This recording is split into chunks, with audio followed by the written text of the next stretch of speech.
Guys, magandang araw at meron lang natin dito lilinawin dito tungkol sa coin na ito. At marami nagmi-message sa atin ng ganitong coins na sinasabi daw ay scam lang daw at hindi naman daw binibili. Parang ang sabi pa ay papadami lang daw ng views at saka followers, sharer. Guys, linawin na natin ito. Ito, minsan bilinag ko na ito eh. Ito. 50 centavos. 50 centavos.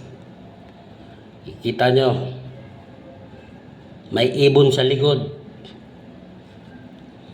Year 1989. Guys, lilinawin ko lang po. Wala pong value tong coins na ito. Kasi sa napapanood nyo po, sa Facebook, sa YouTube, na sinasabi, binibili 1K. Meron pa nga nun isa. Napanood ko sa vlogger. Bibilhin daw niya ng mataas na halaga. Kaya tayo to 5K. Yung isa 1K each. Guys, huwag kayong masyadong magpapaniwala. Ang coins yung pag pinost nyo sa Facebook, hindi pa matatapos sa isang araw. Pag may pumansin, ibig sabihin may value. Pag natapos na isang araw na walang pumansin sa post nyo, lalo dun sa mga group na old coin collector ko na bumibili ng ganito, wala pong malaking halaga po ito. Common lang po ito. Hindi po scam mga nagpapa dami ng views. Sila lang yun, pero ito tong collector po, wala pong value ito, para malinawan po kayo. So, pagdating naman dito, copper nickel, hindi siya magnetic. Kung titingnan nyo, akala nyo silver. 1964, 50 centavos. Yan. Wala rin pong value ito. Ang binibili pong ganito, yung may Pilipina nakasulat sa baba, 1944 pababa ang year. Wala pong value nito. Sa ngayon, wala pong value sa mga kolektor dahil wala po siyang value mataas talaga. Ganito rin na po isang vlogger. Binibili daw niya ng 5K to 10K. Guys, yung totoong kolektor po, hindi po nang-i-scam. Yung mga bumibili po nito sa mga vlogger kuno, kaso lang may requirements pa kung bibili nila ito. Mag-share ka kuno, mag-follow, mag-like, at i-comment sa comment section ng coin. Baka daw ikaw yung mapili kung nasunod mapuntahan. E paano kung nasa 2,000 yung nag-comment at nag-send coin nila sa comment section? May pag-asa ka ba bang mapili? Pag mayroong nagganon na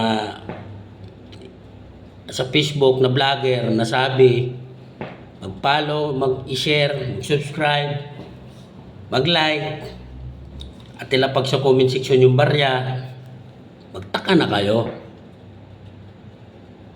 Hindi po yung bibilhin. Although kung bibili nila, kung gusto nila, for content nila, talagang gagastos sila para mapatunayan ko na binibili. Wala pong malaking halaga po ito. Okay.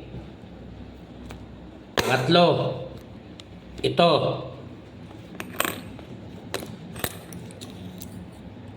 Itong tatlo, papaliwanag ko, itong tatlo, wala rin po itong value.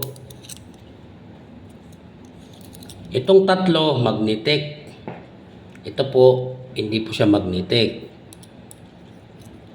May napanood din ako sa vlogger, ang sabi daw to, silver. Binibili daw niya ng 3K to 5K. Ilinawin po natin. Wala pong malaking value po ito. Wala pong malaking value. Yan, alam mo anong year to eh. Coins to ng Kuwait.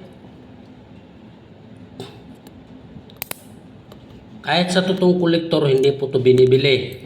Wala pong malaking value. Wala po. Sana malinawan po kayo. Hindi po to binibili ng mataas na halaga. Wala po. Kawawa naman po yung yung totoong kolektor. Minsan may nababasa ko rin sa mga comment, scam daw yan, pampadami ng views.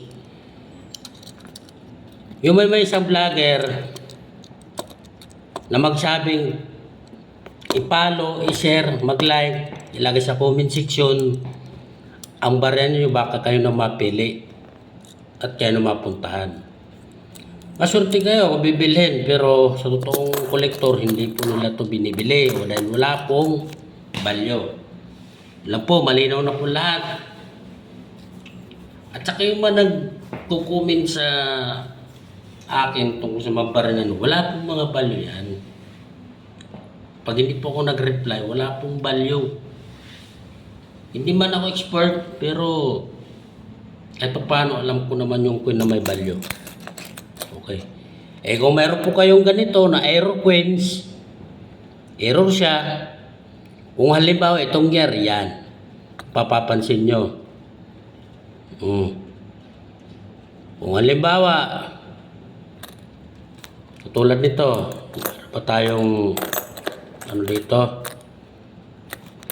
Saan ba dito? Papaliwanag natin. Halimbawa, ito na lang. Ito.